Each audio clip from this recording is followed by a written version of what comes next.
slipping, Henry. You're a cool cat, but I just latched me onto a daddy-o that's really out of this world. Earth angel, earth angel. Oh, will you be mine? Well, that's very sweet of you, miss, but, look, millions of Earth inhabitants can hear your voice now, and I'm sure they'd like to know something about Martian customs. For instance, on Mars, what do people eat? People. You mean you're cannibalistic? Mm-hmm. All except rock and roll fans. What do rock and roll fans eat? 3 squares a day. And what about your clothing? Clothing? Yes. What do girls wear up there on Mars? Where? Yes. Why, absolutely. What do girls... We interrupt this special news bulletin to bring you a program. We return you now to the concert by the Philharmonic Orchestra. What do girls wear up there on Mars? Where? Why, absolutely. We interrupt this special news bulletin to bring you a program. We return you now to the concert by the Philharmonic Orchestra.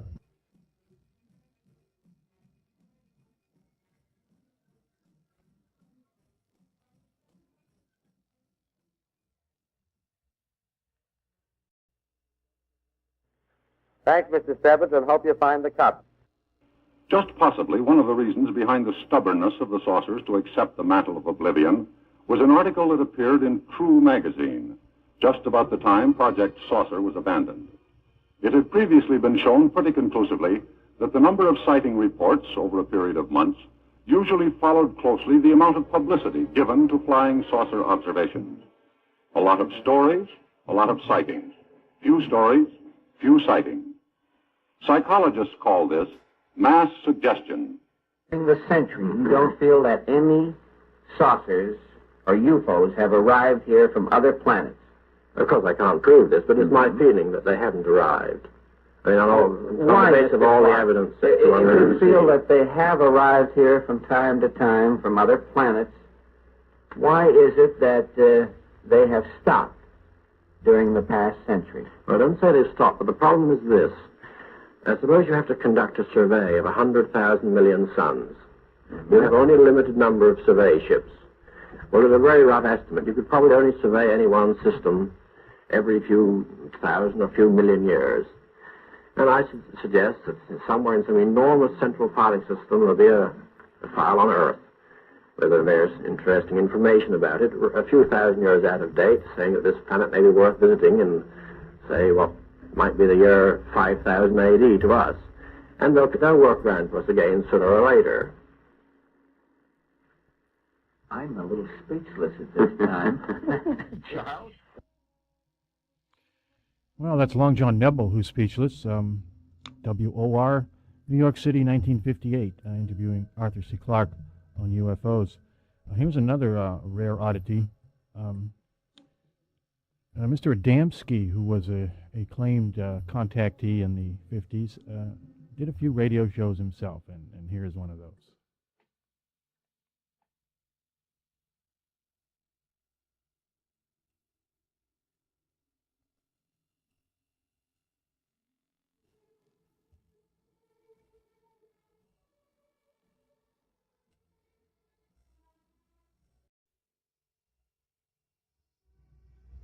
Ladies and gentlemen, you are about to hear the first in a series of tape-recorded lectures by Mr. George Adamski.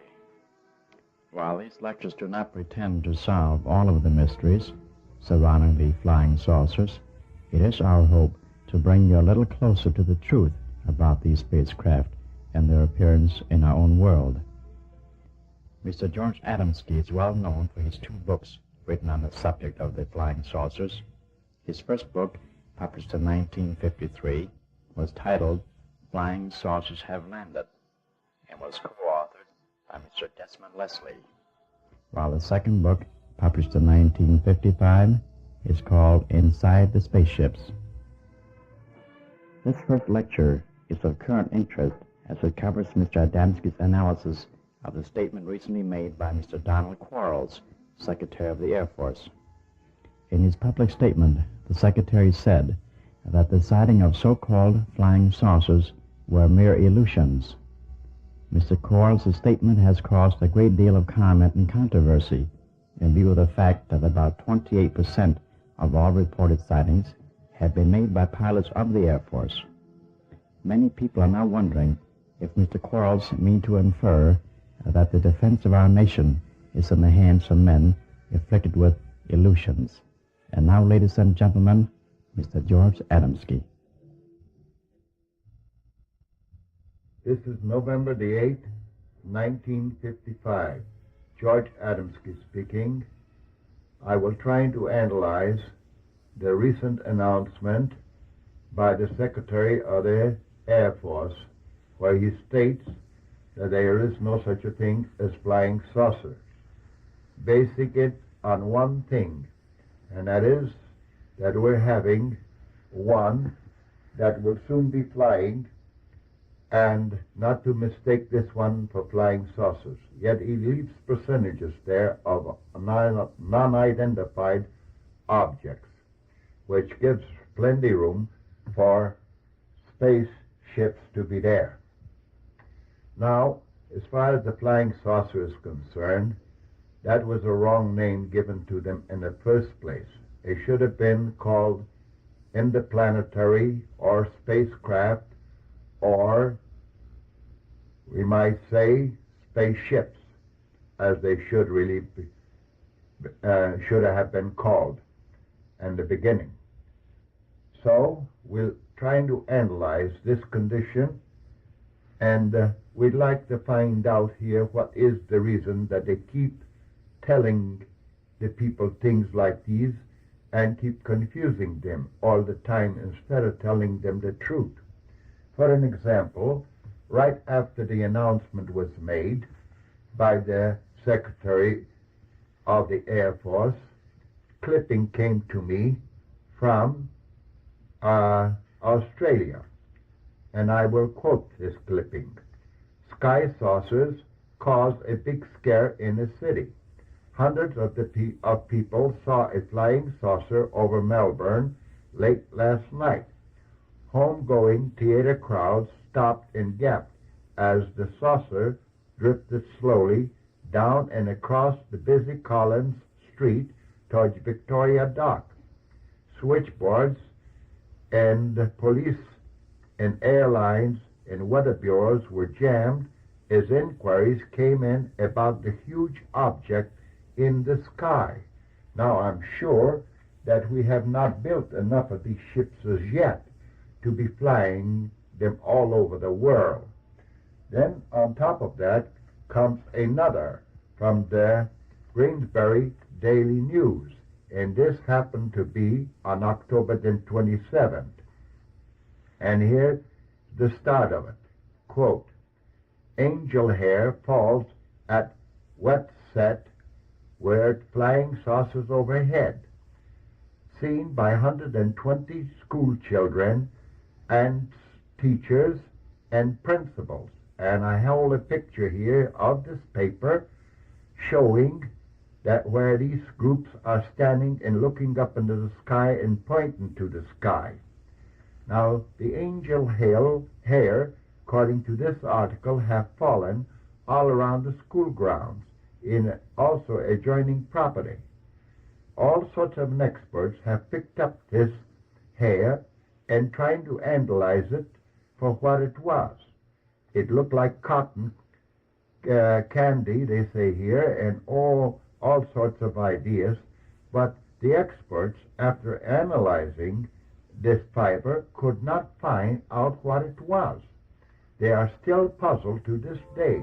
That's including the Air Force experts and many other types of scientists in this field. Now, let us ask ourselves a question here. If these were our ships, and there were 10 of them, according to this article, flying around here, from 2:45 to 3:10 in the afternoon, then the Air Force should know what was dropped out of these ships that appeared on the ground as angel hair. Yet they themselves are puzzled. Are they not contradicting themselves here? I think they are. On one hand, they said there is no flying saucers. Then suddenly 10 of them appear over this little town.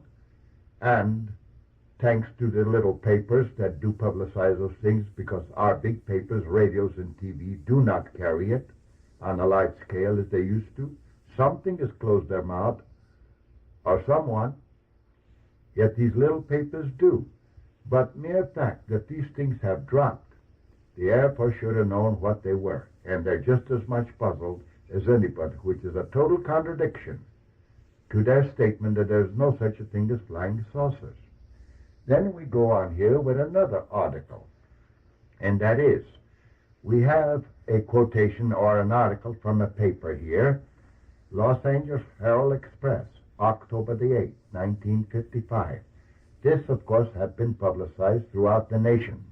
And I understand also that it had been on the radio and on TV at that time.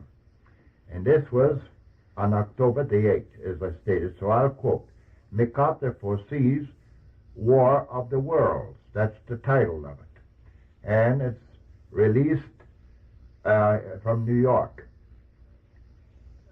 This Mayor Eccelli Leato of Naples, Italy, don't know if I spell that name correctly or not, came away from 45-minute chat with General Douglas MacArthur, quoting the predictions that future wars will be interplanetary rather than between nations on Earth.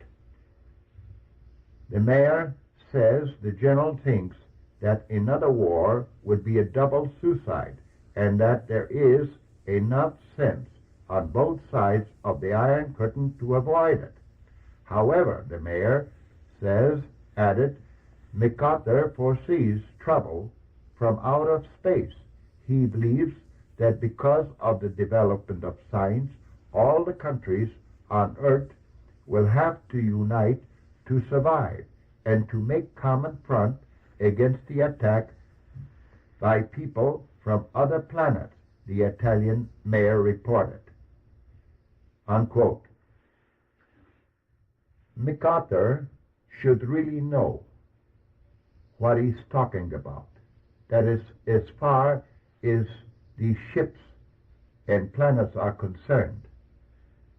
For he was the general, and he is the second top general in the nation, do not forget, and should have the information direct.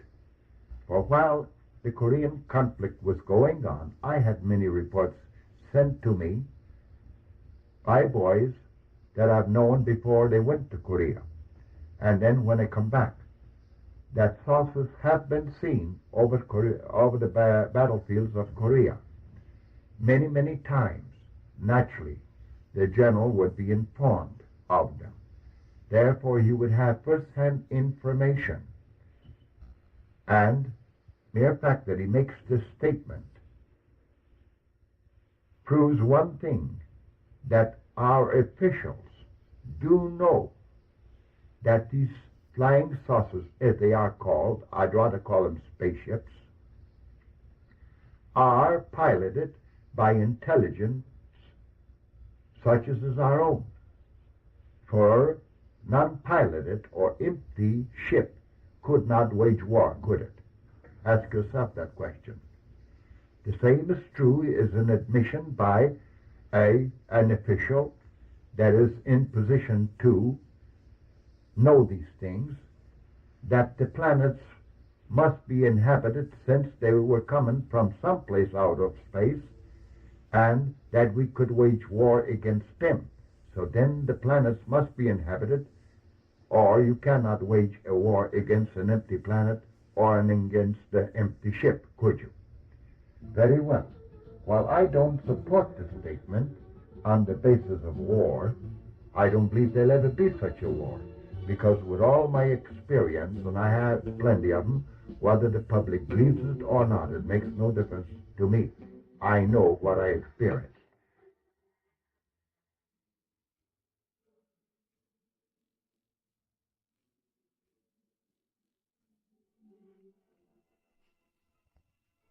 Another review, UFO.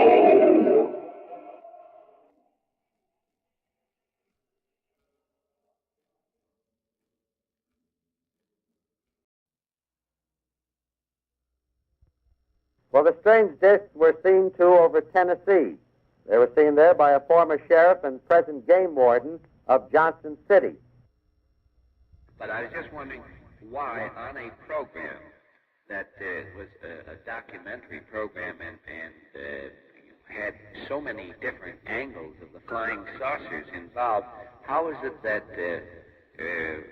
somebody like Adamski or Van Tassel or, one of the people who have made the claim that they've had a physical contact with Martians or Venusians, how is it one of those were not put in? Well, a very good reason, because we were suffering under what may be called a stringency of time. I see. After all, Don Quixote does make the point, and I think a valid point, that he did not have equal time for the Air Force. That was not because of any other reason except time. Yes. Actually, we had to cut 12 minutes out of the show after our first draft. And that's the only reason, because we have no action to ride. We were trying to prepare an objective, impartial program. Mr. Tunick, another question comes to my mind that if you had planned on having Kenneth Arnold on the program, we know that Rappelt, he couldn't get away from his job, but you did bring Mr. and Mrs. Arnold into New York. Yes, we did. And they were going to be on the program.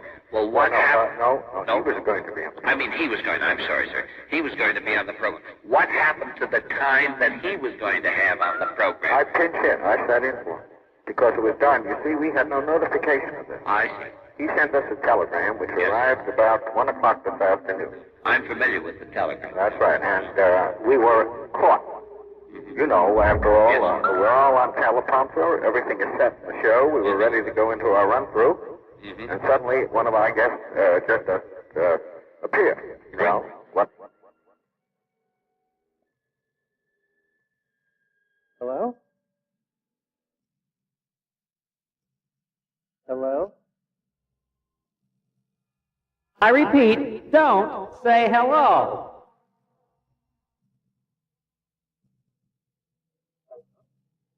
Don't say hello.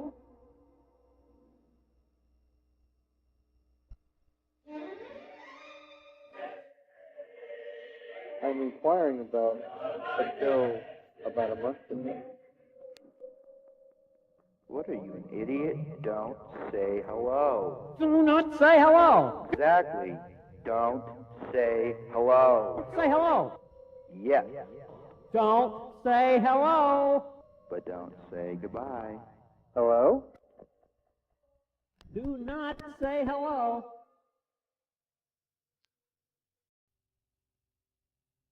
I don't have his name, I'm sorry to say. I try not to have too much business with sheriffs. Jim, and I don't want to sound impertinent. If you consider yourself a musician, in the same way as, say, Bach and Beethoven, well, perhaps as an architect in sound. Hello? That's the quickest way to get disconnected. Hello? That I feel being a musician, and I don't compare myself with anybody. And second, I would say that if an organization of sound being made by me is considered to be music of note. Hello? Don't say hello. Hey, this is Just start in, okay? Alicia Arnold. The missile knows where it is at all times. It knows this because it knows where it isn't. But By anyhow, subtracting where it is from where it isn't, or where it isn't from where it is, tells us about it now. whichever is greater. Hello? It obtains a difference or deviation. Start in with your heart.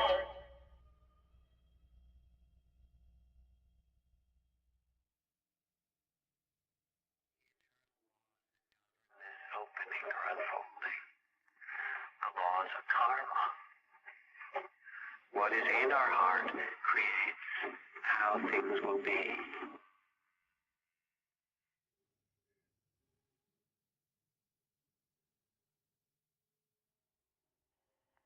Exactly when and where did you see your daughter, Mr. Brummett? Forgiven me for living this long. It was about dark 2 weeks ago. The day before, reports were carried in the papers all over the country. I saw it from the front porch in Elizabethton for about 5 seconds. The front part of the object was oval-shaped. It was a dark bluish color and had a flaming red tail. This is still an Arnold. Alicia Arnold. I heard you telling them Mr. Dennis.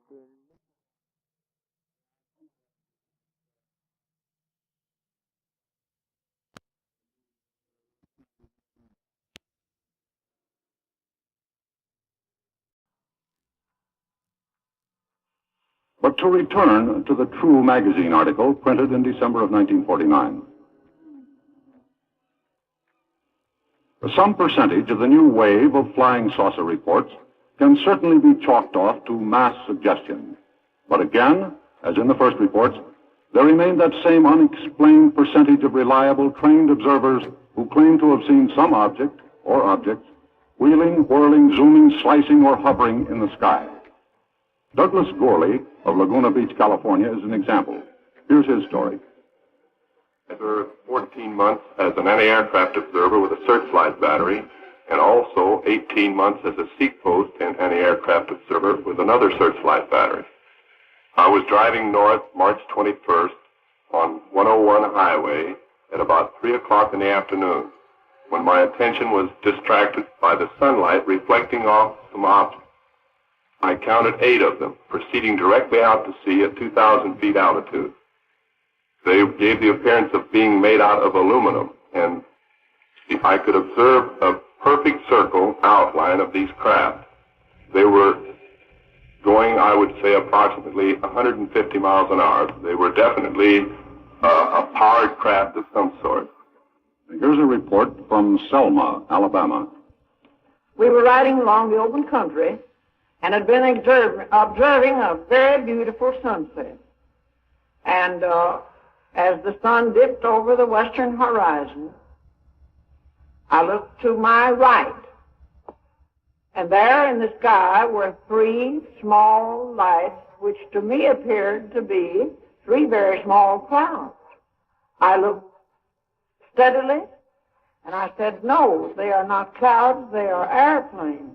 Then I called my husband's attention to it, and he said, no, those are not airplanes, they are lights. And we observed them very closely. But being in motion ourselves, to us they were motionless, because we didn't stop. But as we rode along, for something over a mile, they hung there in the sky, and they were, to us, had the appearance of tubes of fluorescent light, of beautiful, silvery, pink-tinged moonlight. And I said to my husband, that gives me a feeling that God is trying to say something to us. And we have had that feeling within us since.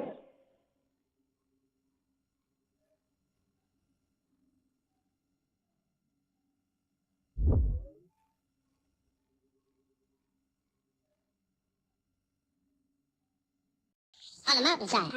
When I reached over, touched her hand, she said, whoa, Daddy, take it easy, man. Take it easy. Uh-oh. We interrupt this supersonic program to bring you this message. Our flying saucers have reached Earth. Stay tuned for immediate developments. Come in, Saucer 4X. Oh, man. Come in, Saucer 4X. This is Mars. It was moving horizontal to the earth just like an airplane. But it wasn't, for the light was quivering. You say it had a red tail. Could it have been a falling star? No, sir. I've seen many a falling star in my life, but never anything like this flying saucer before. It was too bright and too red to be a star. Well, Warden Brummett, there's a rumor in these parts that the dancing disc might be atomic energy on the loose from Oak Ridge. I don't believe that. If it had anything to do with atomic energy, the government would have announced it by this time, certainly. Well, thank you, State Game Warden Ernest Brummett. By mid-March of this year, the flood of flying saucer sightings had hit a new peak. This is Bernie Burleson speaking, and now back to Walter Kiernan. Into many of these reports there now crept a new and somewhat eerie tone. We understand you were stranded. The feeling that these flying saucers were something out of this world. I was stranded in the jungle, free to roam. Yes, tell us, what was your reaction to seeing an Earthling? Possibly interplanetary aircraft. Almost lost my mind. What caused this sudden fear? Sent from some distant celestial sphere to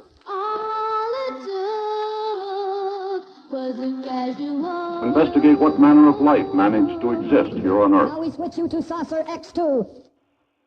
In line with this, we went to Dr. Donald Menzel, professor of astrophysics at Harvard University and associate director of the famous Harvard Observatory, to find out just how feasible any such idea might be.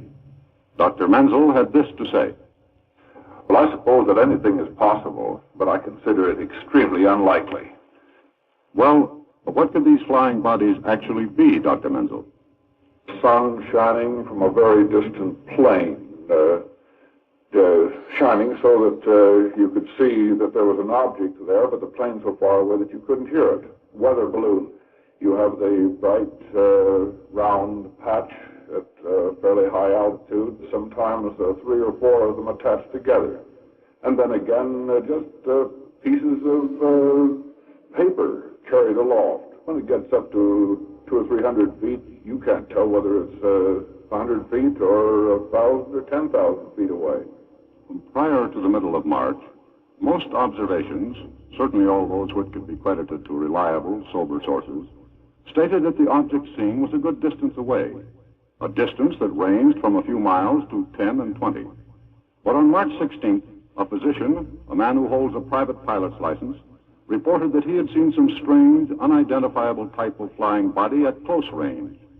Dr. Craig Hunter of Berkeley Springs, West Virginia, had this experience. We're going north on Route 153 from Clearfield, Pennsylvania, towards Penfield, Pennsylvania. And about 9 miles out of Clearfield, and I begin to hear a hissling, whistling sort of a sound, something that I had completely strange to me.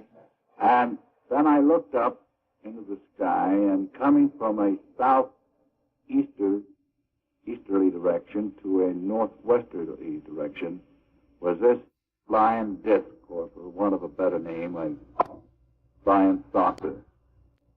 It was, I would say, around 150 feet around in circumference, and there was 3 distinct parts of it. There was an inner circle, a metal circle which rotated around the inner circle, and an outside circle, which about 1/3 of the area on each side was covered with opening somewhat similar to an airliner opening.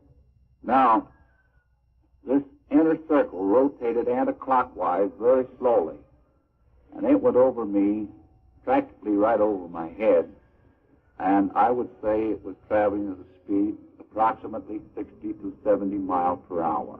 I would say that the thing was approximately 250 to 300 feet above me, not over 400 feet. It was of a dirty aluminum color, and I got a tendency to indicate the southern edge as sloping up, which would indicate to me that it was about 15 to 20 feet thick at the center. It would give you the idea that it was a rocket type of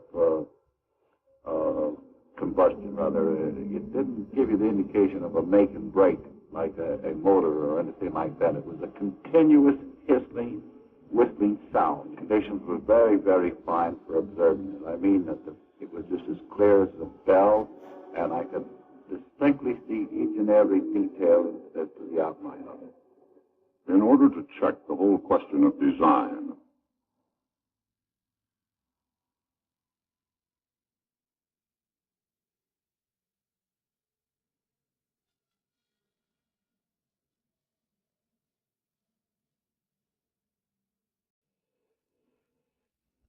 The Universal Media Network presents another UFO.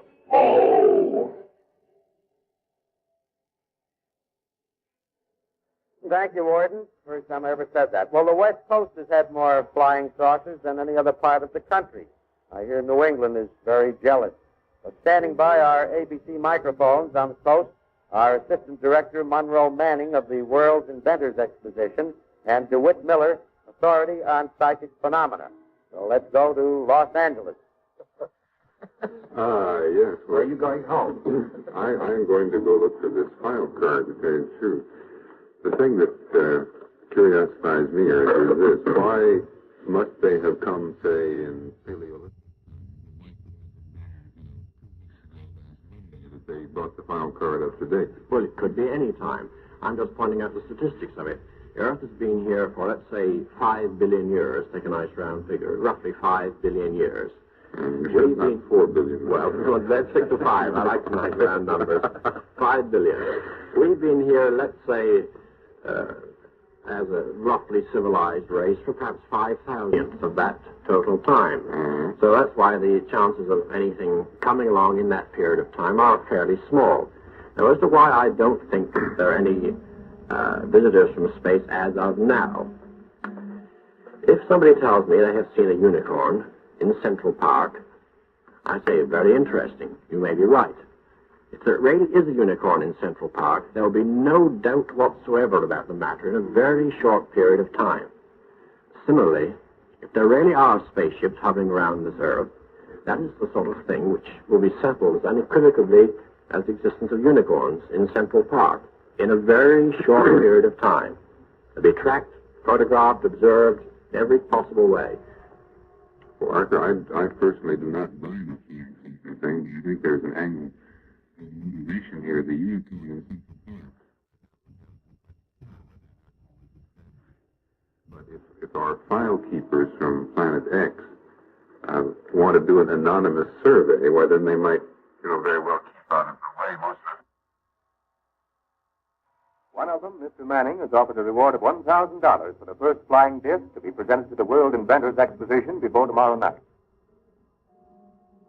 You said that you had seen, or you had in your possession, or had access to, which...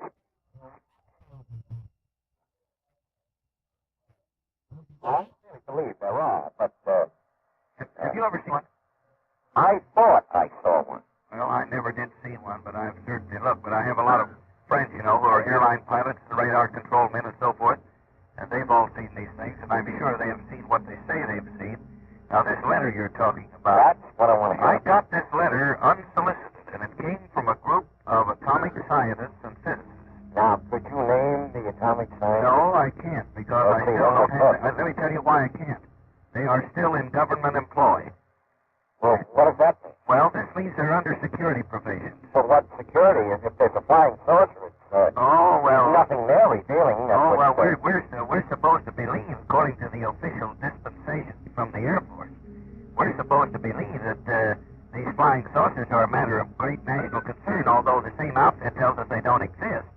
At the same time, they tell us that they do come under the security provisions, and they have several regulations which forbid military and government personnel from even talking about them. And this letter that You're not military or government personnel. No. So you can talk about them. Well, I can talk about them, yes, but I can't reveal the identity of these fellas, but I would have no objection to doing with you what I did with Willie Lay one night on a show called The Author Meets the Critics. This was several years ago, and we were on there. I think I heard that show. And Willie was giving Donald Major Kehoe and myself a hard time. And I asked him if I would show him a letter, and if he would show him who signed it, where it came from, if he would let me read one sentence, which was all I was permitted to read publicly.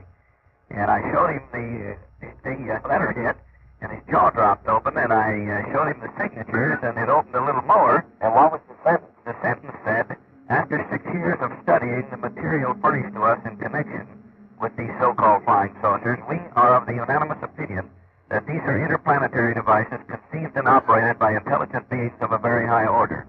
Now, was that letter signed by very important men in the government? But it was signed by an important physicist. Well, would you say there are people that would get in touch with the president? No. You mean that then they weren't big personages. Well, they weren't, top flight men, but they were men who evidently had a lot of ability and. Well, were they connected with the government? They were connected, let's say, with an atomic enterprise. But not with the government. I don't know. I don't know exactly what the relationship. We're back to the two pieces of bread again. Yeah. I think they have been analyzing stuff for the government. But they weren't part of the government. I wouldn't say that they were actually careermen or anything like that, no. Well, see, they've been hired to do it. Why Willie Lay's jaw would open at the revelation that people made who weren't connected with the government or weren't in any way connected with the governmental. To me, why should he be surprised because some scientists or some gentlemen who are connected with the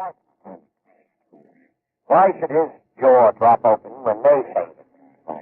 I think he was surprised in the first place because he recognized this scientist's name and his standing. Well, if it was a good scientist, he'd be on the government team, I imagine. Well, this fellow may be. I don't know exactly what his relationship was, except that I would be glad to show you the letter sometime, and then see, the thing maybe we can figure it out from there. The thing that bugs me is Howard Millinger, or whatever his name is, he can't reveal anything.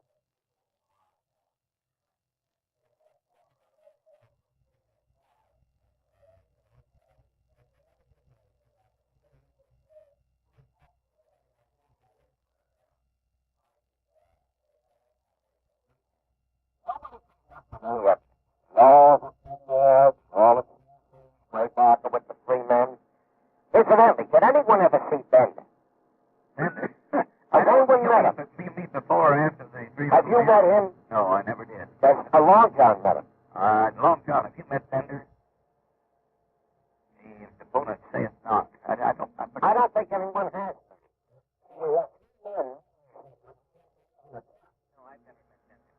Well, we have three guys in black suits meeting a guy that might never even exist. Well, so everybody's saying that... Put out some kind of a little flying saucer paper, Jack, for a while, and he worked for some relatives. Yes, I understand. My understanding is that the relatives told him he had to get in one business or the other. Oh. Straighten him out. And well, I told Long John to offer Gray Barker $10,000 to his 500. All he has to do, though, is put the 500 the day before. Yeah. The thing is going to pick him up. So, I have at least an even break. Oh, yeah. And I will give him $10,000 if the thing picks him up and he can give me irrefutable proof. My file. Where there's tangible evidence. These things.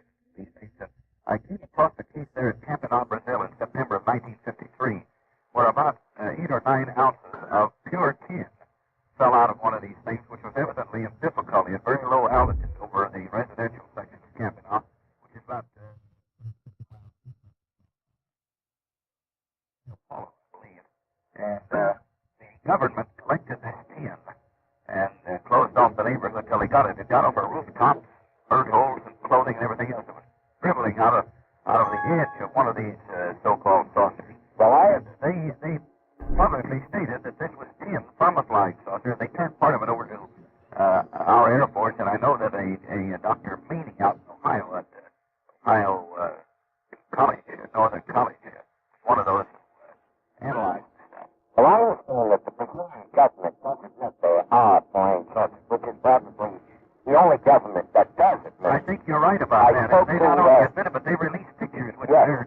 Well, I was just about to say, I spoke to Leonard Lyons, I think, Yeah.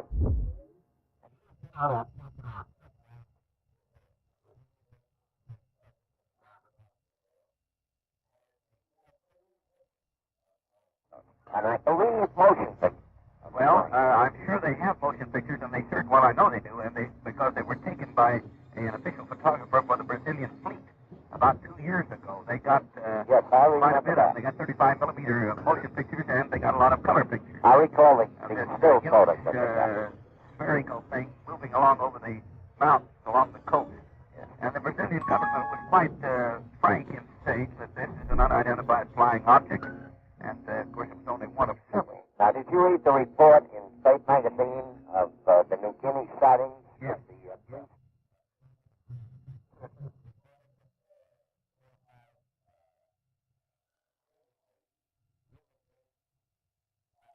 The flying saucer waved down through he and his flock. They seem to be responding to their gestures, according And they came 3 or 4 days, and there were several of them. Yes, I saw that. And that he did a great deal of soul searching to find out that it tried to figure if this was hallucinatory, and he came to the final thought, and that's absolutely what he did. Not only did he see it, but 30 or 40 of his flock saw it with him. Mr. Manning, have you received any claims for the reward yet? Yes, I have. Just a few hours ago, I was told there was a man outside with a flying disc. So I went out to see him, and I said, "Where's the disc?" He pointed straight up and said, "It's up there." I looked up, but I couldn't see anything, and I said, "Well, I can't seem to see it." He said, "Well, that's because it's composed of invisible gas." I said, "Gas?" I said, "Well, get it out of here. It might be an inflammable gas, and if I take it inside, it's liable to set the auditorium on fire." I said, "Get going." That's the last I saw of the man. Well, thank you, Monroe Manning. Last night, a resident of North Hollywood reported that a flying disc landed in his flower garden. First reports created a flurry of excitement, but a few hours ago, Army intelligence officers announced that the disc was a phony, probably the work of a couple of useful pranksters. Our second guest, Mr. Miller, author of Forgotten Mysteries, has spent 15 years accumulating case histories of unexplainable happenings. How does the mystery of the flying saucers look to you, Mr. Miller?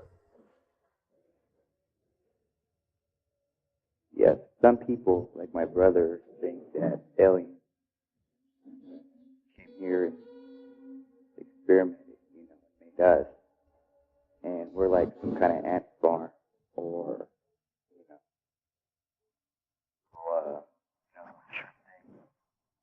fun, But hey, who knows, pretty crazy.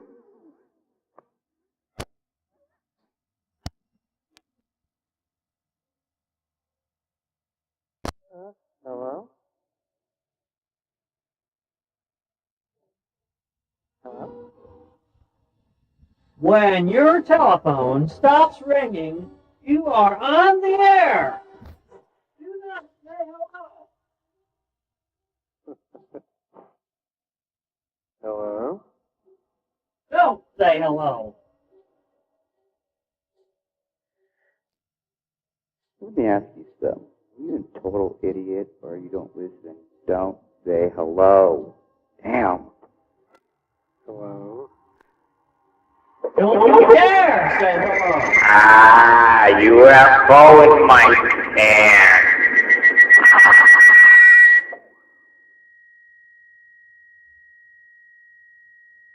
But I have a question. Hello? You are on the air. What's all this talk about flying sausages?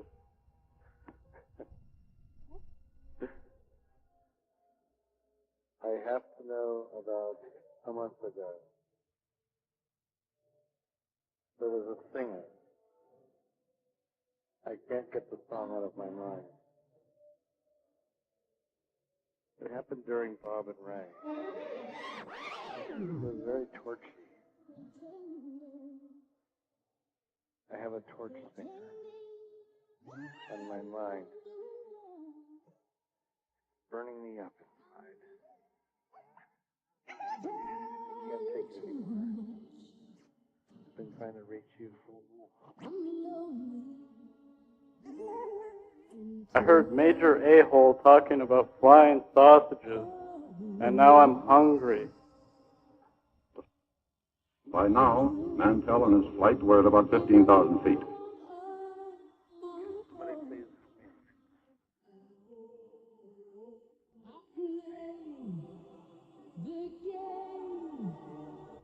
High altitude flying sausages. So delicious. Space age. I was abducted by a flying sausage. I threw up. I threw up.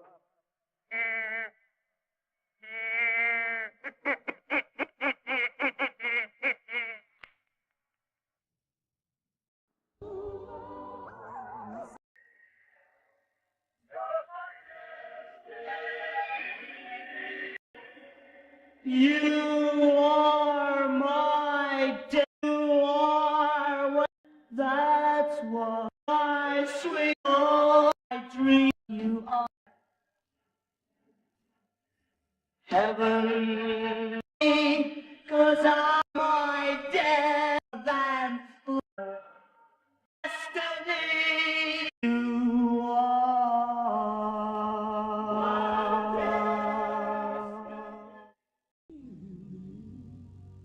over the hashtags you another UFO. Whoever you are, will man is wherever you are. When God made Adam. Major A-hole is going to give us some of his opinions tonight.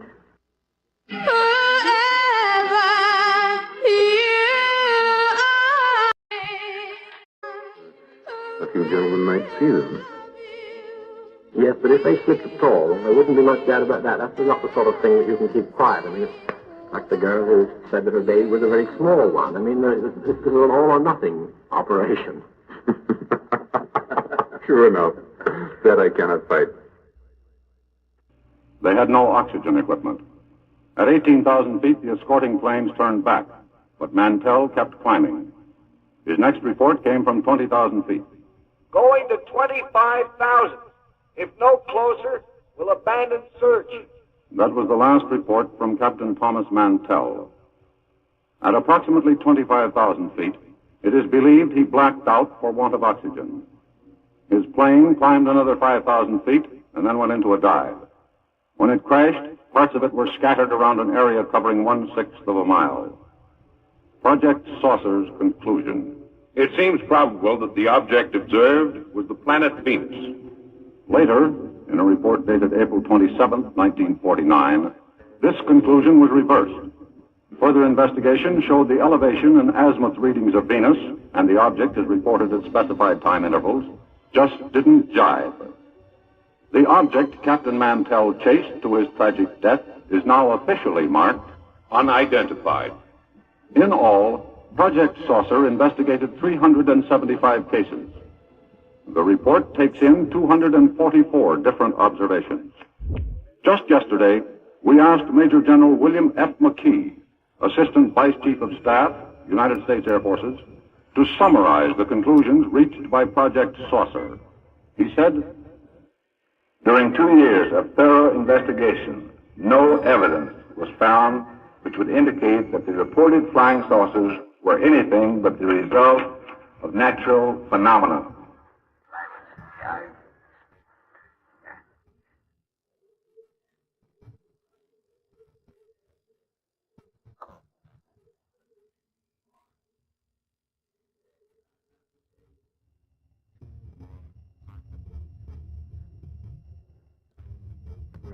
In saucers, and they visited other planets.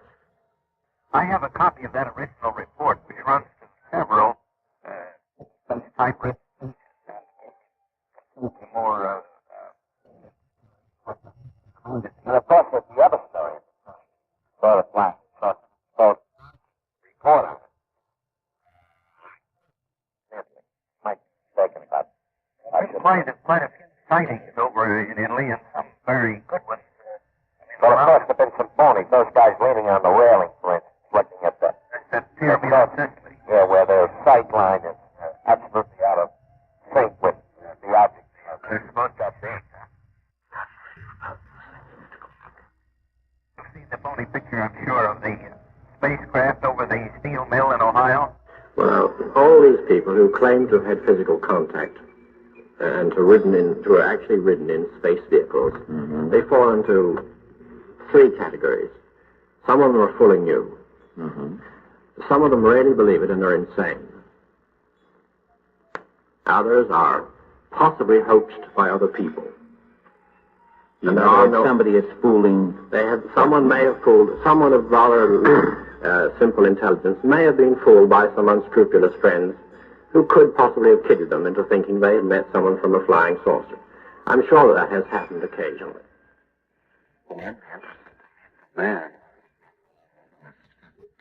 Object described. Well, this is the guy I want to get in contact with. Well, I'm not discussing any particular case. I'm just generalized. Portland? I take it that Mr. Clark has a possibility for somebody to have a physical contact. Is that right, Mr. Clark? It's a possibility. It'll happen sooner or later. And when it happens, there'll be no doubt about it. Well, why do you say that? Because this sort of thing does not happen in out-of-the-way places to obscure people. Oh, well, if you say it's never happened before, how can you make a statement that it won't happen in out-of-the-way places? Because it'll happen, if it does happen even in an out-of-the-way place, that place will not remain out of the way very long. The Universal Media Network presents another UFO. Yes, on the scene with the latest reports. This is the 50s UFO program.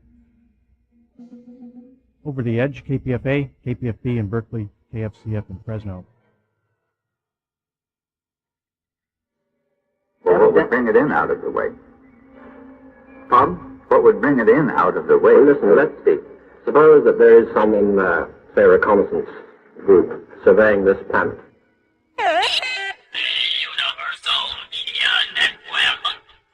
Which, as I said, is quite possible, and I think ultimately is a certainty.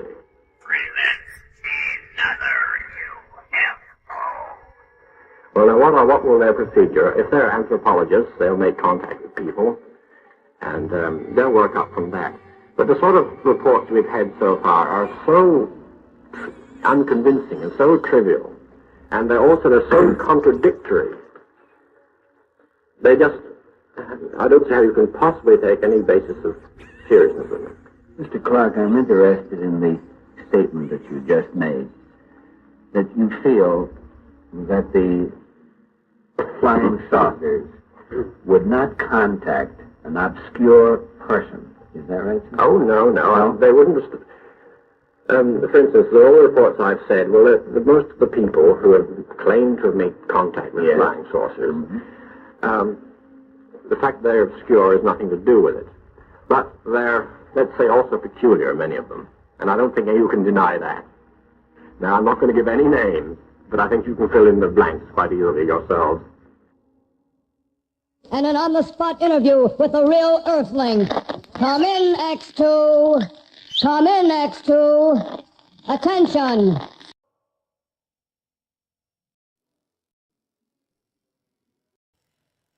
What does it all mean?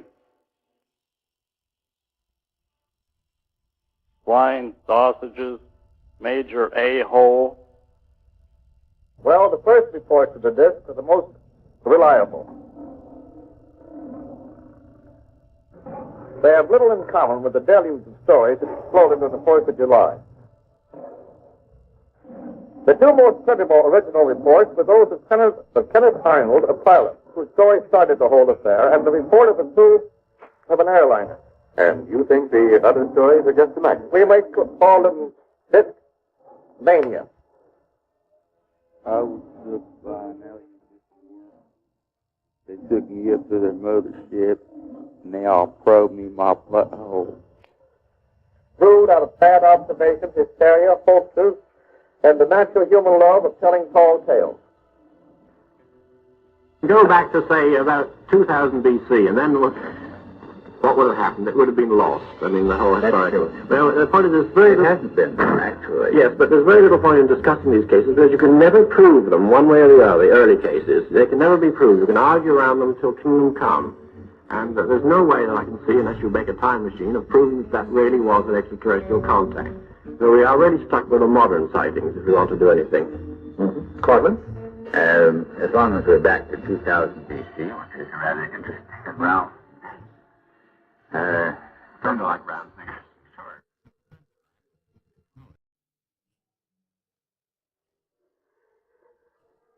But what do you believe is the basis for the original report?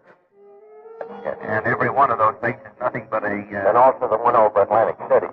I think the disc may be the result of secret experimentation by the Army and the Navy. This is entirely possible despite official denial.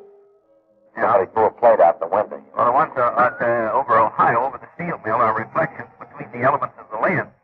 And each bright light has a little spacecraft on the opposite side of the negative pointing directly at it. They seem to have an affinity for a bright light. I think probably the most believable manifestation of sorts was the motion picture in the picture. I think, was it called flying saucers or UFO? UFOs, I believe. And this, I think you're talking about the over the ball taken by this, Great Falls, Montana. Yes. And then the movie's taken over the desert by Delbert Newhouse, this Navy wardo. Well, they only had one, I think it was the motion picture of the flying saucers flying over the ball field. Uh-huh. And if I remember correctly, it went behind the...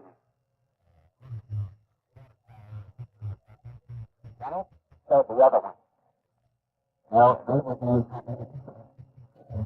Delbert Newhouse, a Navy war officer near Tremont, Utah. Well, where are those pictures now? They've been released in some movie, and well, I haven't seen them. I saw them in the original 16mm form, but I never saw them on the street. No, they were in some movie. Second, don't sell the... I'll tell you, the Martians down the river.